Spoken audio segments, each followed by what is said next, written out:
Hola, soy Juan David Correa. Bienvenidos a Conversaciones Pendientes.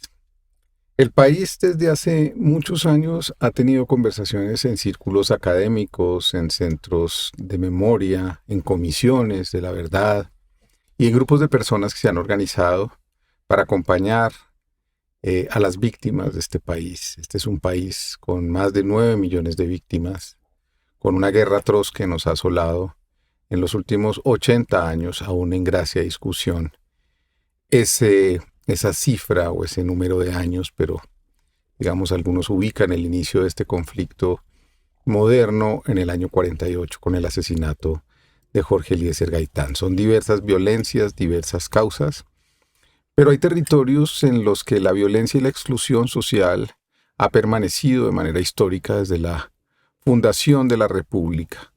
Y desde mucho antes, por supuesto, porque fueron territorios racializados. Hoy me encuentro con el padre Antún Ramos Cuesta. El padre quiere que le diga Antún, así que me voy a permitir decirle, padre, como usted quiere que lo llame Antún. Primero que todo, le quiero agradecer por estar aquí, por viajar a presentar este libro que se llama Bojayá, relato del sacerdote que sobrevivió a la terrible masacre perpetrada por combates entre las FARC y los paramilitares en el territorio de Bojayá, en el departamento del Chocó. Padre, gracias por estar acá. Antún, gracias por estar acá. Muchas gracias por tu invitación, por darme voz y multiplicando esta voz de tantas personas, o a tantas personas mejor, seguimos en esta espiral de la violencia inmerso. Y este libro debe ser un bálsamo, aspiramos, en medio de tanta polarización que tiene el país. La historia terrible de Bojayá ha escondido paradójicamente muchas historias terribles de exclusión, pero también de esperanza y también de fuerza, también de trabajo colectivo en el departamento del Chocó. Yo quiero empezar no como se supone que empiezan las conversaciones pendientes, que es como por lo más urgente y lo más complejo y lo más duro, que es la masacre y el motivo de su libro, sino pensando también en qué piensa usted de esta exclusión histórica a la que han sometido a los territorios racializados del Chocó, del litoral pacífico, y que en gracia de discusión en este gobierno y en este tiempo de cambios han empezado a emerger con mayor potencia, con mayor voz.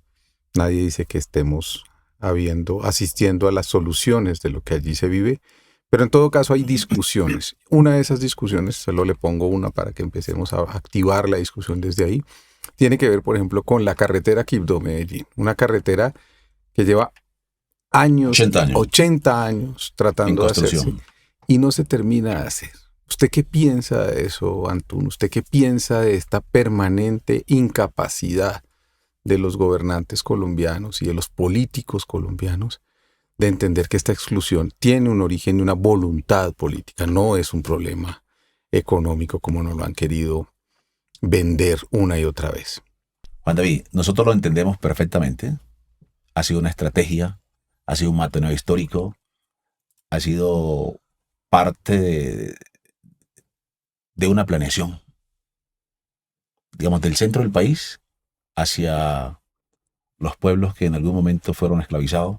Mantenernos en ese tipo de situación para muchos es ventajoso, seguirnos teniendo en estado de opresión, y nos estamos sacudiendo, seguimos luchando. Cada uno de los afrodescendientes, los mismos indígenas de pueblos excluidos, creemos que no ese es el camino. Colombia es un país, es una democracia, Colombia es un país que debería garantizar derechos, pero la realidad que vemos dista mucho de lo que realmente está pasando. Tú tocas el tópico de la carretera, pero tú vas al Chocó y, siendo la segunda parte donde más llueve, no tenemos un acueducto, no hay agua potable, ¿cierto?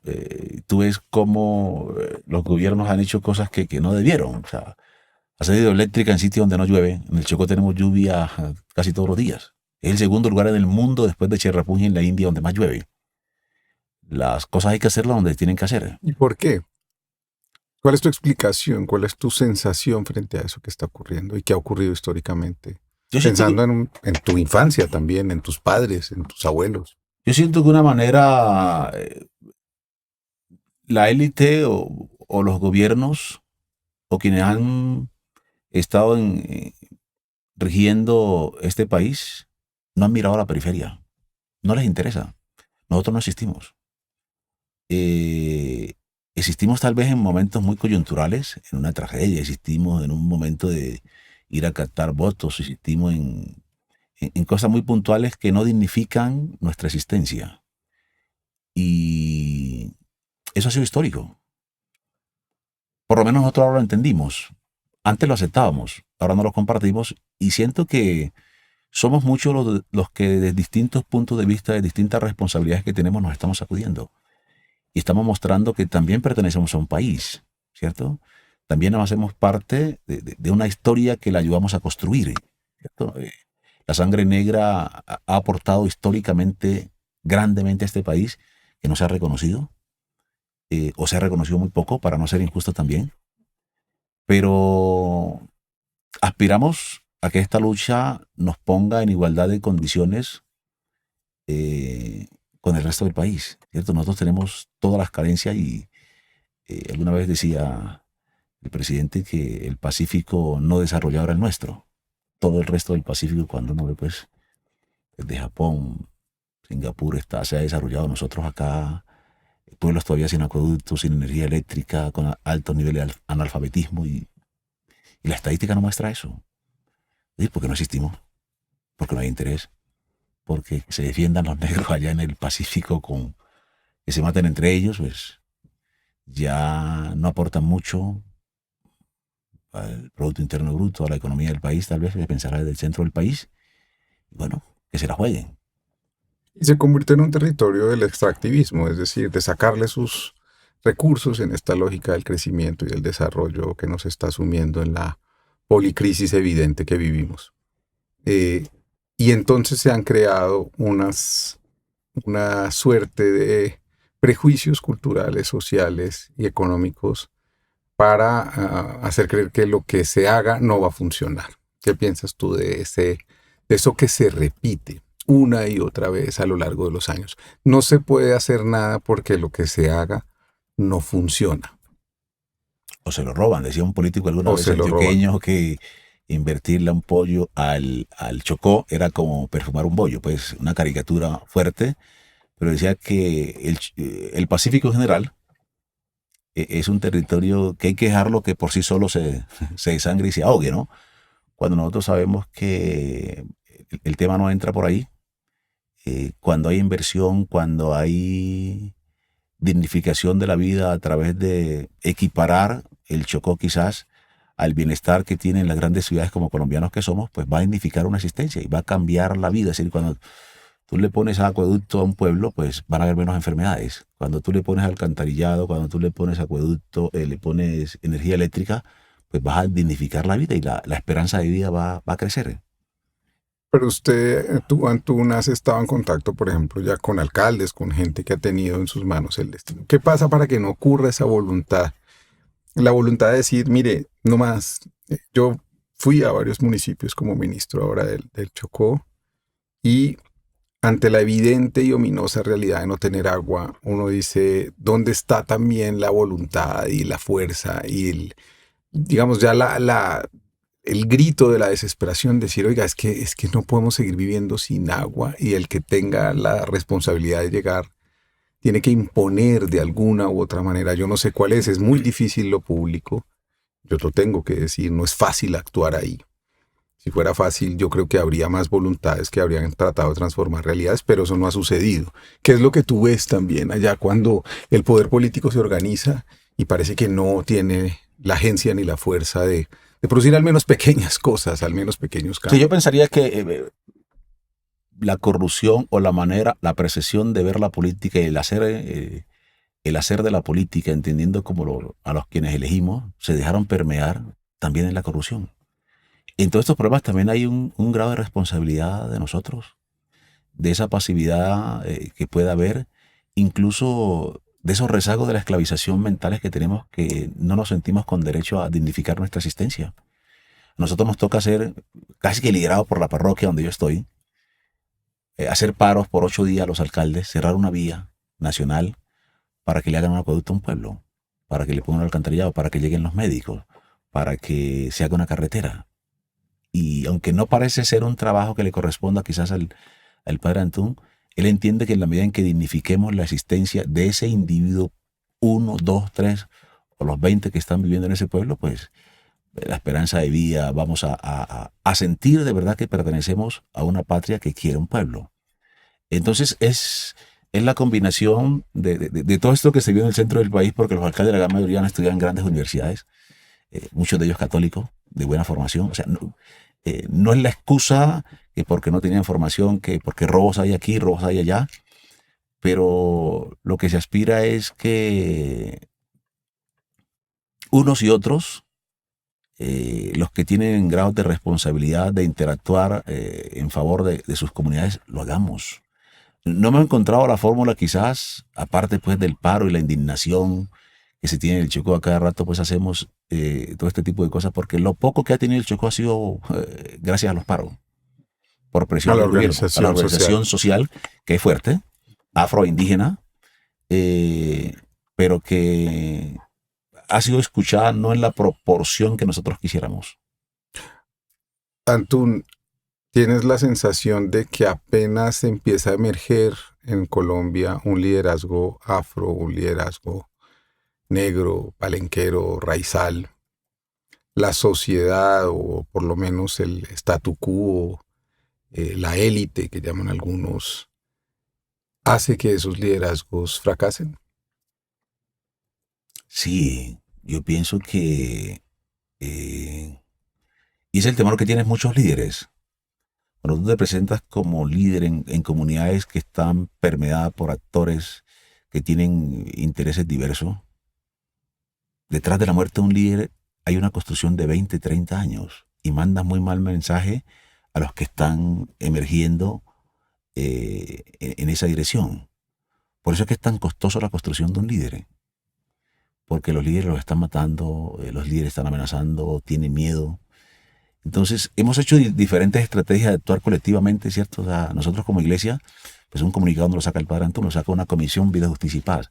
Un comunicado de la afectación de los pueblos afro lo saca Cocomasia, lo saca la Oregua, lo saca cualquiera de estas organizaciones indígenas. Son estrategias que hemos visto porque la individualización de cada uno de los líderes pues nos pone en riesgo, nos pone en peligro. Y el otro sabe que eliminando un líder manda un mensaje muy poderoso para todos aquellos que quieran tomar ese camino. Pero a pesar de toda esa situación, la lucha tiene que continuar. Seguimos apostando, digamos, a un reconocimiento de nuestras luchas, a un empoderamiento de las realidades en nuestros pueblos, y esperamos que así sea entendido. No se mire como esos negros allá, subversivos, problemáticos, que nos quejamos, pues nosotros reclamamos por lo que tenemos derecho. Es una idea, ¿no? Es una idea que recorre 2 siglos y mucho más, 5 siglos. Esos negros que se emanciparon, esos negros que no hacían caso, esos negros que se esclavizaron y se escaparon. Pero también no hemos reivindicado algo que hablaba con el historiador Javier Ortiz Cassiani hace una conversación anterior, y es también las potencias de esas organizaciones, de esos saberes, de esas culturas.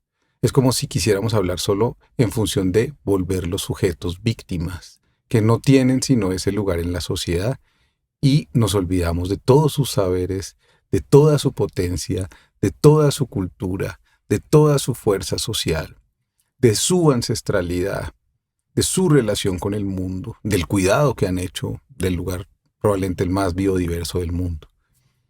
Puedes hablar un poco de esas fuerzas que a veces se ocultan para solo hablar de el Chocó es un lugar terrible, violento, en donde la gente la está pasando mal y no hay remedio, que es lo que tenemos que empezar a reivindicar también de este lugar. Sí, yo pienso que eso hace parte de la invisibilización de un pueblo. es no reconocerle en absoluto o estigmatizarlo. El negro es bueno para el deporte, el negro es bueno para el baile. Entonces se pierde toda la riqueza, la que nos ha hecho resistente a todos estos embates de quienes esclavizaron y aislaron un pueblo. Nosotros hemos resistido siglos aquí y en otros lados eh, contra situaciones que nos han querido diezmar, nos han querido eliminar. Es decir, toda esta migración de negros mal traídos del continente africano, pues desde el día uno acá el negro siempre ha estado en pie de lucha. Y siempre su opresor ha estado ideándose cada vez más estrategia, incluso para que entre negros peleemos, para que entre negros nos matemos. Nosotros acuñamos un término negros blanqueados, es decir, que se parecen al opresor también, que golpean y que invisibilizan también. Entonces pienso que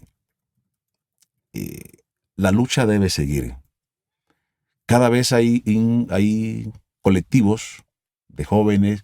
Nosotros hoy día envidiosos, y por ejemplo hablo de mi caso, los sacerdotes afros somos la mayoría. Somos casi el 70%, 80% de los sacerdotes de la diócesis de Quito, de Ismina también, somos afro. Entendemos toda esta situación y estamos ayudando, digamos, desde nuestras limitaciones también, que tenemos como desde el servicio que prestamos, a que por lo menos esto disminuya, no sea. Tú hablas en el libro de algo que yo celebro porque es alzar la voz de una manera valiente, señalando a partir de tu propia historia como al primer seminario que vas. Es un seminario que te estigmatiza, que casi te expulsa de No, la me expulsó. Te expulsó de la, no, pero casi te expulsa además de tu vocación.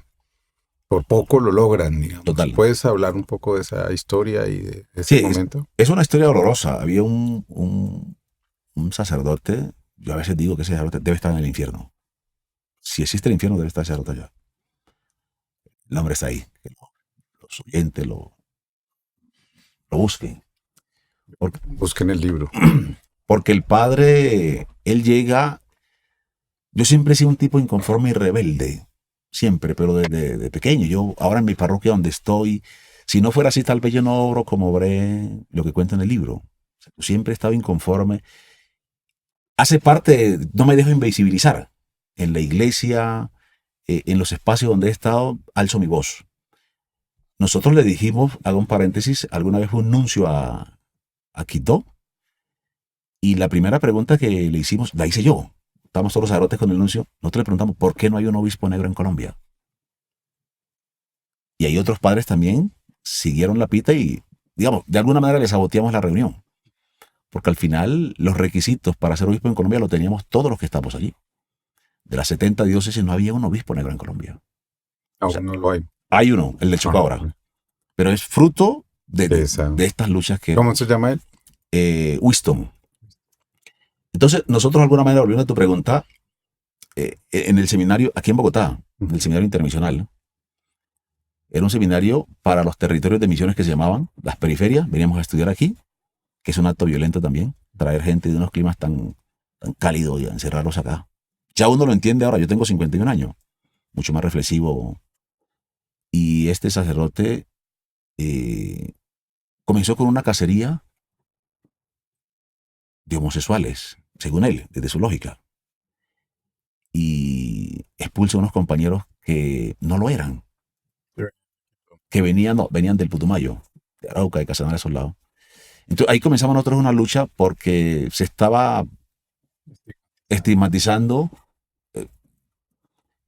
una población y nosotros nos reuníamos clandestinamente, los sacerdotes, los seminaristas de esa época, para plantear alternativas y quejarnos frente a la nunciatura, frente al rector, porque él pertenecía a un obispo, Sonsón Río Negro, hasta que se filtró la información. Alguien de las reuniones que hacíamos, yo la lideraba, filtró la información. Y el padre nos expulsó a 20. Sí. Nos expulsó a 20, pero de los seminaristas nos expulsó a 20 de ahí. Y nos expulsa con un muy mal informe. que éramos revolucionarios, que éramos no sé qué y tal.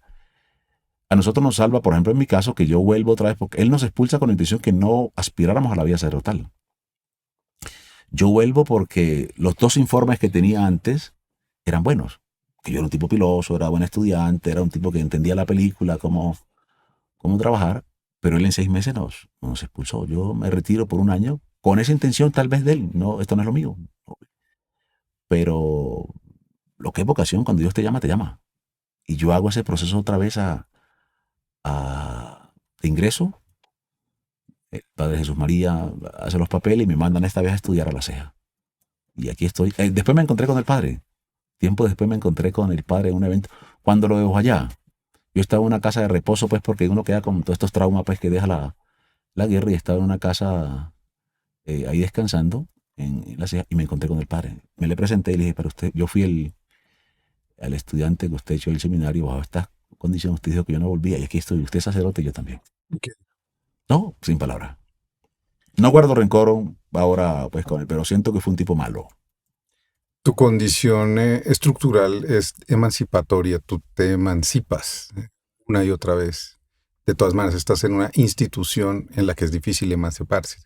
Pues hablar de eso, es decir, cuál es la contradicción de ser un sacerdote católico. Hay un llamado del recién fallecido Papa Francisco para que los sacerdotes ocupen un lugar mucho más horizontal en la sociedad, que regresen a ese lugar, que no sigan creando una esfera alejada, basada en esta locura de mundo, en donde se supone que hay castas y estratos y lugares sociales mejores que otros. ¿Qué piensas tú de esa institución y de las críticas que de alguna u otra manera puedes hacer? Yo le doy gracias a Dios por por la diócesis que tengo o a la diócesis que pertenezco. O sea, la misma circunstancia de supervivencia, de la invisibilización que se ha tenido incluso en la iglesia. Apenas hace un año tenemos un obispo negro. En 500 años que lleva la iglesia presente acá en Colombia, ¿no? Entonces, digamos, eh, la diócesis de Quito es pionera en tema de derechos humanos, de estar con las comunidades. O sea, nosotros entendemos que la iglesia es y está cercana al pueblo. Así lo entendemos, así lo percibimos, así lo sentimos. Y la iglesia, si se entiende la iglesia como una entidad que no solamente hace parte, pues el cura se centra ahí. No, somos muchos los que estamos allí. De hecho, en Bojayá, antes de mí, en Bojayá habían asesinado al padre Jorge Luis Mazo, los paramilitares. Y la estrategia, después hablando con el alemán, con Fray Rendón, la estrategia era sacar a la iglesia de la zona. El sacerdote lo asesinan un jueves, el viernes había otro sacerdote reemplazándolo. O sea, eso es tener convicción y estar cercano al pueblo. Entonces me parece que la apuesta nuestra es muy osada, a veces no se entiende mucho en el interior, el cómo se visten los sacerdotes, el cómo actúan, el cómo piensan, el cómo Cantan. participan, cantan. La misa tiene otras particularidades, un poco en conexión con nuestros pueblos africanos, nuestros antepasados. Y fue muy difícil. De hecho, el obispo que comienza con ese proceso, Monseñor Joribán Castaño Rubio, murió hace 4 o 5 días. Pero a él se le debe un poco, digamos, la forma en que nosotros somos de estar cercano al pueblo, de luchar, porque el principio es, la opción principal es la opción por la vida hasta la vida misma. De parecerse a ustedes mismos, ¿no? Es Sí, una negación que les impusieron durante mucho tiempo. total. Y nosotros, digamos, sin salirnos, porque al final tú puedes implosionar una institución también, sí, pero hay que estar adentro. Nosotros sentimos que desde adentro podemos, desde lo local, podemos hacer cambios significativos y en eso le estamos apostando. ¿Cuáles son tus primeros tomas de conciencia para asumir este liderazgo de que la violencia que ha causado la injusticia, la exclusión de todo lo que estamos hablando, se empezaba a ser un asunto superlativo en tu comunidad, en tu sociedad, con tus vecinos? ¿Cuándo advertiste tú que esto se estaba desmadrando en el Chocó? ¿Qué es lo que va a causar y sigue causando hoy tanto dolor y tanta muerte? Causada, por supuesto, por las estructuras, no por los individuos. Los individuos están articulados a estructuras mucho más complejas. Digo, yo desde muy pequeño, yo soy de un pueblo vagador, Y de muy pequeño escuchaba de la chusma.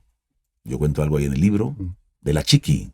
Era muy conocida la chiqui, la matan por la zona mía, donde yo soy. Hay un diario, ¿lo leíste? Sí, y eso ahora la están buscando, pues, porque hay como alguna entidad pues, que anda por allá todavía. Pero nosotros conocimos de la chusma, el M19 y toda esta cuestión ahí muy cerca del pueblo. Decían la chusma La al chusma, MS. al M19, sí, sí. Yo estaba muy pelado, pero le decían, no, no salga a la calle por la chusma y todas estas cuestiones. Nosotros hemos crecido conociendo un poco el tema de las guerrillas, el tema de las luchas de los indígenas también, por unas minas, muchos heridos, muchas cosas. Y uno va creciendo, digamos, con esta realidad que está ahí, que es tangible. Yo me hago acólito en una parroquia, Bagadó, con unos padres que, gracias a ellos hay energía eléctrica en el pueblo, gracias a ellos hay un centro de salud, pues, en su momento. Entonces al final uno ve como, bueno, desde la iglesia también se pueden hacer otras cosas, aparte de la celebración eucarística, que es muy importante. Tú puedes ayudar a su pueblo, digamos, como que ese es mi perfil, esos fueron como mis inspiradores en Era un liderazgo social desde ese correcto, lugar. en caminar ahí, y así me muevo, ¿cierto? En ese campo yo estoy en las parroquias donde estoy. Si hay que hacer paro, lo hacemos. Si hay que arreglar cosas, lo hacemos. Si hay que hablar con los gobernantes, lo hacemos. Y recibo mucha crítica, muchas malas interpretaciones del actuar, porque a veces la misma sociedad nos quiere reducir, como sacerdote, ustedes no se pueden salir de este campo, ¿no? Hoy a todo el mundo parece, o por lo menos en la opinión pública, a todo el mundo parece importarle Bojayá. Pero eso no es cierto, porque Bojayá sigue abandonado. Yo fui a Bojayá hace 2 años, 1 año y medio, el 2 de mayo pasado, no este que pasó, sino el anterior. Y tú dices, ni siquiera han pedido perdón realmente, ni siquiera ha habido la mínima atención para algo que supuestamente es muy importante, que fue realmente ominoso y doloroso. Hablemos de ese momento, hablemos de cómo llegas tú ahí a ser el párroco de ese lugar. ¿Y por qué no explicamos un poco qué fue lo que sucedió? Porque las versiones sobre lo sucedido siguen desnaturalizando el verdadero horror que vivió tu parroquia, tu gente, tus vecinos, las 11 madres embarazadas que murieron, las más de 75 personas que fueron asesinadas ese 2 de mayo de 2002. La masacre de Ojayá, pensamos, creemos nosotros,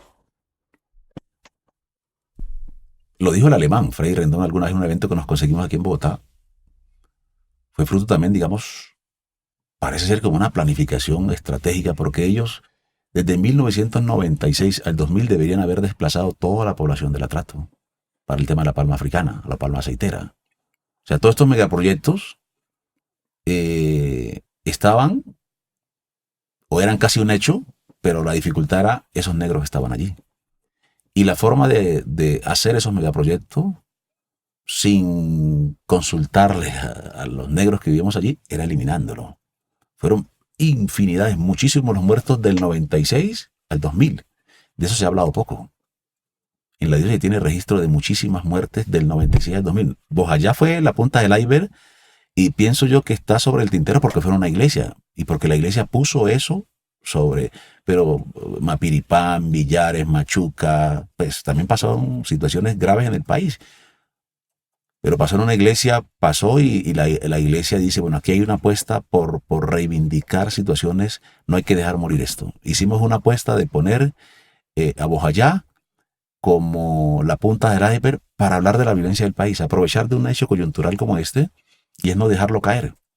Por eso aparece un libro 23 años después, ya sin rabia, sin rencor. Si yo lo hago el día 1 al año siguiente, yo terminaba, tal vez no estaba para contar la historia, porque tuve mucha rabia, tuve mucha situación, porque a Bojayá lo dejaron morir. Nosotros mandamos 10 alertas tempranas al gobierno de ese momento. Bueno, Andrés Pastrana. Sí. Para que en la inmediatez de la información que se le estaba dando actuara, protegiera a esos negros.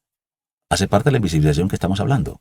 ¿No interesa? O sea, después de 10 alertas tempranas, que las embajadas, nosotros tenemos muy buenas relaciones con las embajadas europeas. De hecho, casi siempre por decir, las cartas, las quejas, las Hay una alertas, la comunicación tiramos más allá fácil, para que ellos la tiren entre. para acá. O sea, es más fácil llegar Correcto. a Noruega, a Suecia que a Bogotá. Eso es lo correcto. Ujú. Nosotros lo entendimos hace rato así, y nuestras cartas primero llegaban allá, mandaban acá, pero porque ellos nos ayudaran a presionar, porque la voz del extranjero vale más en un país como este, ¿no? Y la voz de un pueblo, pues, no se escucha. Pero las alertas se dieron, las alertas se hicieron. Nosotros hablamos de la inmediatez de lo que iba a pasar. Y por eso los paramilitares entran provenientes del Urabacho, Cuano y Antioqueño, los paramilitares entran el 20 de abril. Y la masacre fue el 2 de mayo. 12 días para que, de ese lazo, para que el gobierno pudo haber, con sus fuerzas, con sus estrategias, no sé qué estrategia pudo haber hecho para que esto no ocurriera. Esto se pudo evitar. La Son masacre de Bogotá, 23 años hoy, sí, pues hace 6 días. Y si tú le preguntas a un niño o a una joven urbano, probablemente no sabe qué no es. saben. ¿Qué sucedió en Bojayá? Correcto. Cuéntale a una persona que cree que lo que ocurrió fue que se incendió una iglesia. No, digamos, Bojayá es un sitio que tiene una posición estratégica y siempre ha sido, por lo menos en el Chocó, el espacio, el sitio donde paramilitares y guerrilla se han peleado la tenencia de una porción del atrato. Entonces, ha sido una pelea entre paramilitares y guerrilla. Del 96 al 2000 estuvieron los paramilitares. Después entra la guerrilla en el 2000 y asesina a 22, 23 policías en Vigía del Fuerte, al frente de Bojayá. Vigía del Fuerte es Antioquia. Era, ¿no? No, es todavía, Vigía. El nuevo es el Belén. Belén de El Bajirá. Belén, sí. Y después del 2000, la guerrilla se queda allí. Nosotros estuvimos 2 años, 5 municipios del atrato medio estuvieron gobernados, entre comillas, o estuvieron con presencia de la guerrilla, que eran la autoridad allí. En el 2002, el 20 de abril, llegan los paramilitares a querer recobrar un territorio que en su lógica le pertenecía. Y en la lógica de los empresarios que Correcto. querían Que querían hacer sus llenar cultivos eso, de palma sus de cultivos cana. y su megaproyecto, correcto. Entonces, llegan el 20 de abril, los paramilitares llegan y el alemán se reunió con nosotros, recuerdo yo, para esa fecha, y nos decía, de aquí para adelante tienen que acostumbrarse a estos nuevos inquilinos.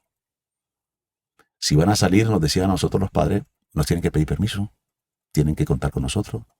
Ese hombre Era el comandante del bloque de Cárdenas, Frei Rendón.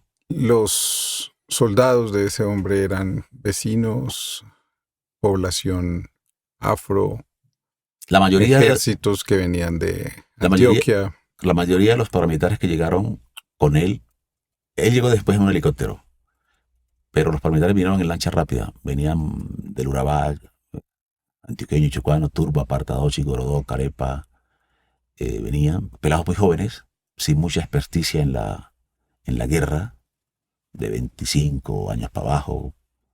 Tú eras un joven también. Yo era un joven, tenía 28 años, hoy día tengo 51. Entonces, interactuamos con ellos para decirles pues que por lo menos que respetaran a la población civil, que es nuestro deber cuando interactuamos con los actores armados. Nosotros propendemos para que se respete por lo menos la dignidad del no combatiente, del que está allí. Y la iglesia, tú que pudiste estar en Bojayá, la iglesia acá hace una cosa, pero en los pueblos la autoridad es el cura. Y le toca a usted de levantar un muerto, acompañar a un herido, si toca hacer una cantidad de situaciones que no está dentro de nuestras tareas tal vez. Responsabilidades, Sí, pero en todo caso. y nos toca por la misma circunstancia que nos obliga.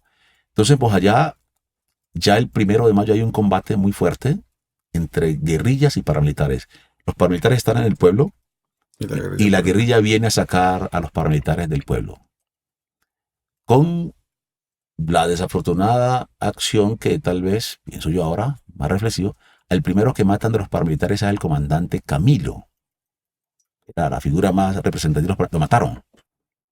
Y ya el que sigue no tenía como la experticia nunca se prepararon, ¿qué pasa si? Un plan B. Entonces la guerrilla comenzó a atacar con el Frente 57, con el 34 y con el 5º. La guerrilla tenía mucha más experiencia en el conocimiento de la zona y en el manejo de guerra.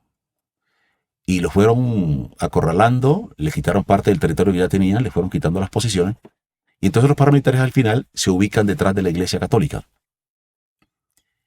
Y la gente se mete a la iglesia católica. Yo siempre digo que la gente se mete a la iglesia católica Creyendo que... por dos razones. Uno, porque la mayoría de las casas en Bojayá en esa época eran en tablas, en madera. Y entonces una bala fácilmente puede atravesar una tabla de esas casas y te puede hacer un daño, poner en riesgo. Esa es una de las razones. La iglesia es una construcción en concreto, en cemento, una fortaleza, y la gente se mete ahí porque es un lugar más seguro y una bala pues no penetra tan fácil ahí. Pero la principal razón por la cual la gente entra a la iglesia es porque la iglesia es la casa de Dios. ¿Y dónde sentirse uno más seguro que en la casa de Dios? Entonces la gente se mete ahí y ya hay que buscar la logística para atender toda esta situación. Yo tuve siempre mucha claridad por lo que te explicaba que yo desde muy joven, de muy chico he estado activo en muchas situaciones. Entonces yo, de un momento a otro que entren 500 personas a tu casa, pues esa gente tiene que orinar, esa gente tiene que comer, esa gente tiene unas condiciones con los niños. Entonces me ideé unos comités, un comité de salud, un comité de puerta, para abrir la puerta cada vez que venía algún civil, para abrir, hay unos comités. Pero yo desde el día uno que comienzan los combates, que los paramilitares se ponen detrás de la iglesia, nos toman como escudos humanos a nosotros, el mayor temor que yo siempre tuve era que ellos comenzaran a tirarse objetos por arriba, Ujú. por una razón elemental, porque yo tenía 500 galones de gasolina ahí. Es decir, nosotros traíamos tanta gasolina porque teníamos que desplazarnos en nuestros recorridos habituales. Nosotros éramos 4 o 5 grupos misioneros. Entonces unos van para un pueblo, otros van para otro, para acompañar a las comunidades. Y hay que comprar tanta gasolina porque de Quibdó a Bojayá era muy lejos. Mm. Uno compra comida para el mes, casi siempre enlatado. Y productos no perecederos, pues porque así funciona. Pero yo tenía mucho temor porque 500 galones de gasolina tenía yo. Y la pipeta cayó a 10 metros donde tenía la gasolina. Entonces, estábamos nosotros allí. El 1 de mayo nosotros dormimos apretado.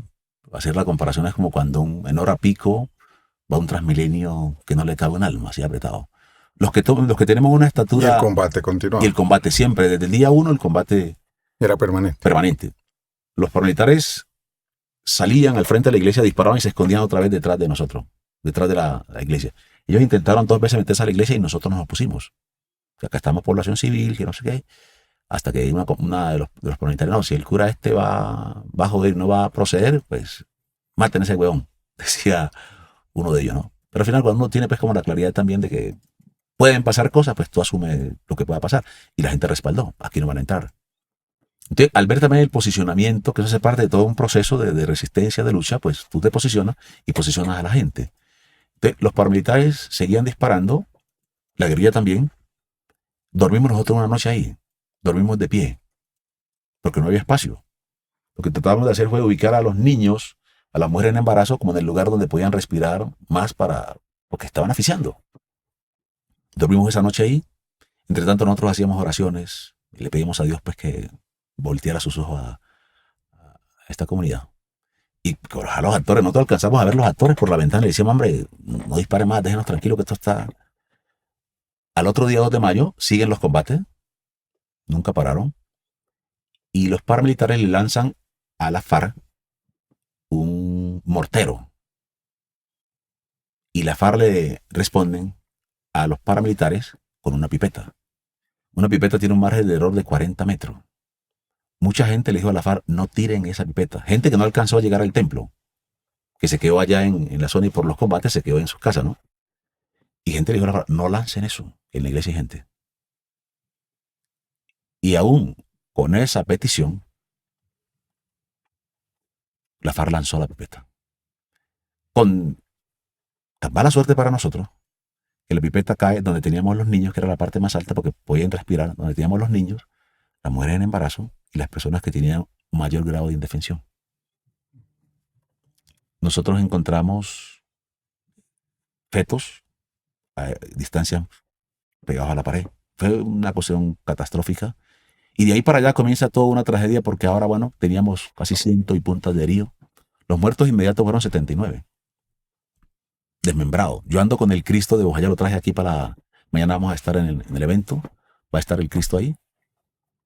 Ese Cristo, así como está en la carátula, así quedó el Cristo. Y así quedó mucha gente de los que estaban en la capilla.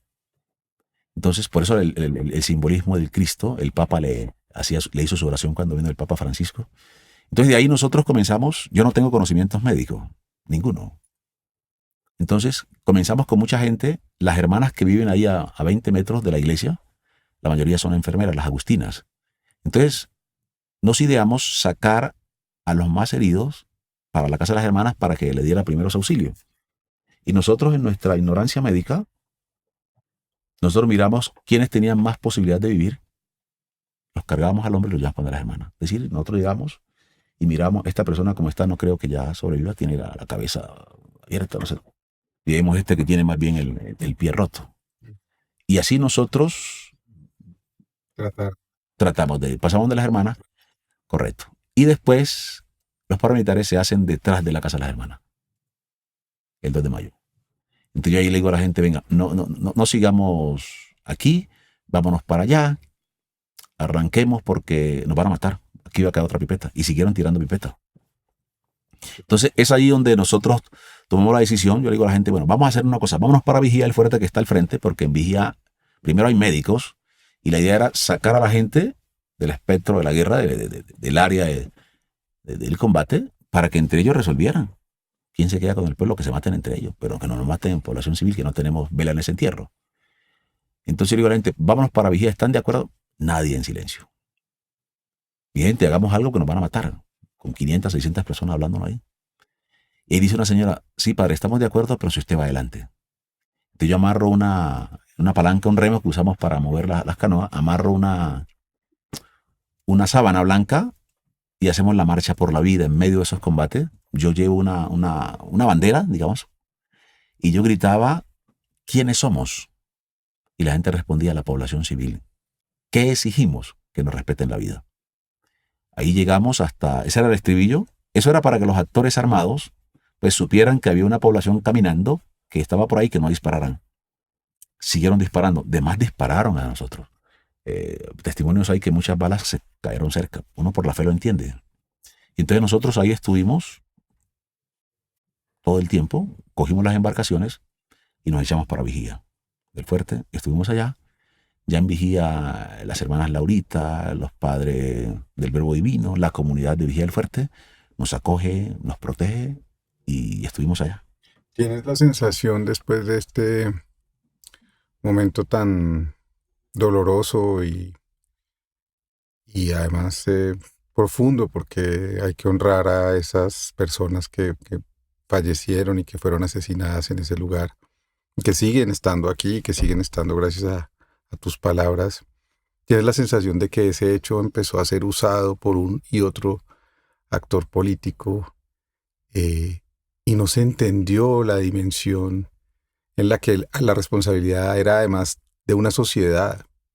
¿No tienes la sensación de que se instrumentalizó lo que pasó para culpar a unos o a otros de esos ejércitos, olvidándose precisamente de lo más importante que era la comunidad y la gente? Sí.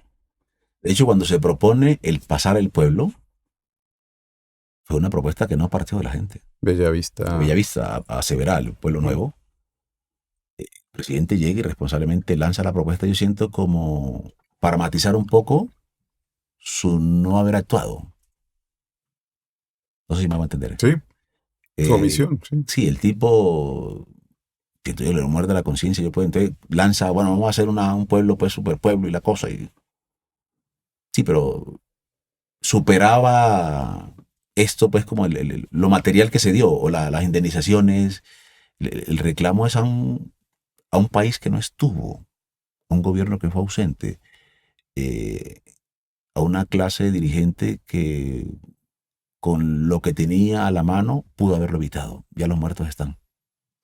El dolor va a permanecer porque la memoria también tiene que guardar eso para que no se olvide. Pero también permanece la vida, que es como yo quiero terminar esta conversación. Permanece la fuerza que ustedes han tenido, tu lugar, tu insistencia, tu liderazgo. ¿Qué le dirías hoy a la gente que nos va a ver en esta conversación pendiente, que creo que tenemos que tener muchas más de ellas para enfrentar el horror también que hemos vivido, para que podamos empezar a mirar de otra manera el Chocó, las comunidades, la fuerza, la belleza? ¿Por qué no somos capaces un poco de transformar desde este centro del país nuestra mirada y seguimos, insisto, pensando que es un territorio en donde es imposible cualquier cosa, sin entender que las causas de que eso sea imposible son responsabilidad nuestra, digo yo? En Colombia cabemos todos. Colombia tiene para todos. Para los de aquí y para los de allá. Para los que pensamos distinto. Para los que piensan otro país. Yo invito, y quizás el libro por eso se hace 23 años después, que tiene toda la vigencia. Nosotros no entendimos el mensaje que nos dejó allá. Porque hay gente que le sigue apostando a la guerra, que sigue queriendo incendiar este país, desde un micrófono tal vez, desde la parte política, desde la gente que tiene un poder económico. Hay gente que quiere ver esto vuelto candela, quiere ver a Colombia hecho ojo allá. Y es ahí donde la sociedad civil, los que conocemos las consecuencias, nos conocemos la guerra, la que nos ha golpeado, tenemos que juntarnos. Bojayá fue el municipio que más votó el plebiscito por la paz, 97%. Teníamos todas las razones para no votarlo, por el abandono del Estado, por lo que ha pasado, y le dijimos sí a la paz. Y los de centro del país, que no han sufrido nada, nos ganaron. Le dijeron no. O sea, este es un país excluyente, que nos golpea, que nos margina, pero tenemos que seguir caminando. Es decir, y el libro es esperanzador porque nos invita a la reconciliación, a seguir caminando.